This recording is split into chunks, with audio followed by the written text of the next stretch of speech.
saya mau katakan, kalau polisi dalam upaya penyidikan, itu mestinya penyerahan surat. Kan surat sudah diserahkan, untuk apa lagi dikuntit? Kan Habib Rizik tinggal datang atau tidak kan? Kalau dia datang kan ada upaya-upaya hukum yang mereka gunakan berdasarkan kewenangan mereka. Tidak perlu ada kuntit-mengkuntit seperti itu. Ya, jadi ini menjadi catatan penting ya. Ini menjadi catatan penting. Habib Rizik sudah dipanggil dan kita sudah mendatangi hari ini pengacara kita. Ya, jadi tidak ada kaitan itu dengan bahwa Habib Rizik seperti apa tidak ada. Ya, itu proses mekanisme hukum biasa. Ya, silakan yang lain. Ada langkah-langkah hukum atau langkah apa terkait kejadian ini?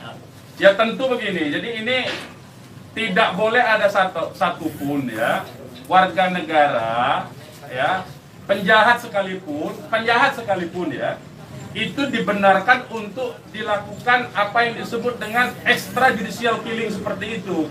Kalau demikian caranya, berarti lembaga kejaksaan, lembaga pengadilan dibubarkan saja. Cukup kalau polisi menganggap itu penjahat, ditembak, melawan, ditembak, mati udah kan? Berarti nggak perlu pengadilan. Kita ini negara hukum atau negara kekuasaan, ya.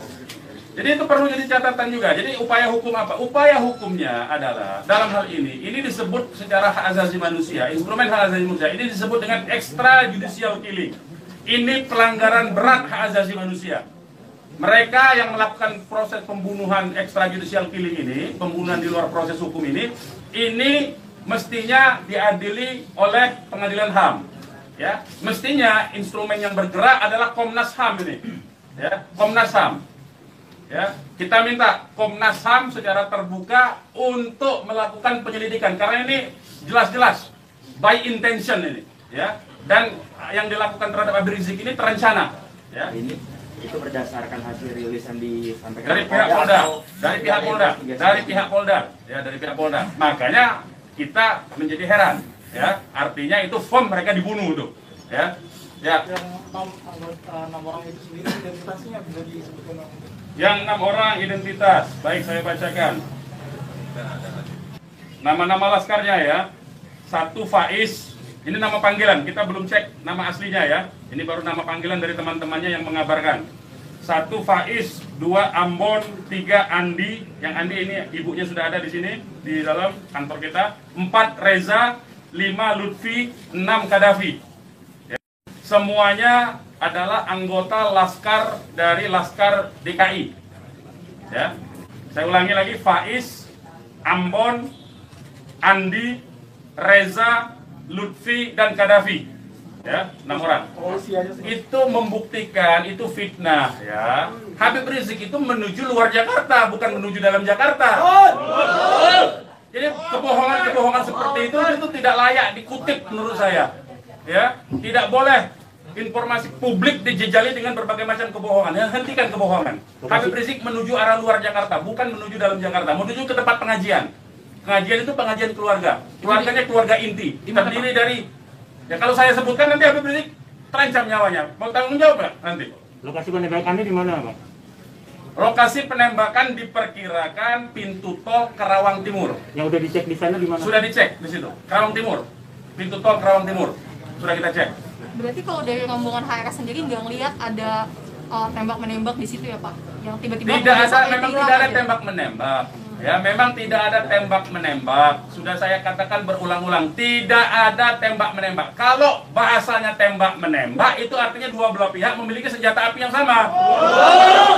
Jadi kayak saya mohon lah ya, penggunaan diksi ini, kita didiklah masyarakat ini, didiklah publik ini, edukasilah publik ini dengan fakta yang sesungguhnya. Dari kami menyatakan tidak ada tembak-menembak. Kalau konotasinya penggunaan diksi tembak-menembak, itu dua belah pihak saling memegang senjata api. Tapi sempat mendengar senjata api dari polisi atau apa? Bagaimana? Salah satu mobil sempat terkena sempi dan sebagainya Pak? Bukan salah satu mobil, 6-6-nya udah tewas sekarang dinyatakan sendiri oleh mereka. Mengakui. Dilihat 4 rombongan itu Pak, 4 mobil itu Pak. Satu mobil.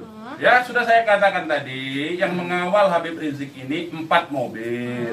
2 mobil terus mengawal Habib Rizik menuju tempat pengajian. Yang 2 lah kemudian yang berusaha dihadang oleh OTK ini.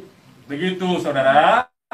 Ya. Kemudian terjadilah upaya-upaya penangkapan itu dan ada sekali penembakan di tahap awal itu dan mengenai 1 laskar. 1 laskar inilah kemudian yang voice note-nya sampai ke tim yang lain ke mobil yang satunya. Mobil yang satunya segera katakanlah menyelamatkan diri begitu. Karena ini ada tembakan, itu bukti ya. Saya mau katakan ini ada dua mobil. Satu mobil dihadang, satu mobilnya kalau betul ada tembak menembak dan laskar FPI punya senjata, tentu dihajar pakai mobil satunya.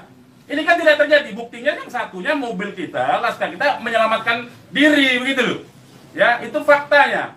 Jadi tidak ada penggunaan diksi tembak menembak. Penembakan yang ada itu. Penembakan oleh siapa? Sementara ini mereka mengakui bahwa itu dari pihak mereka.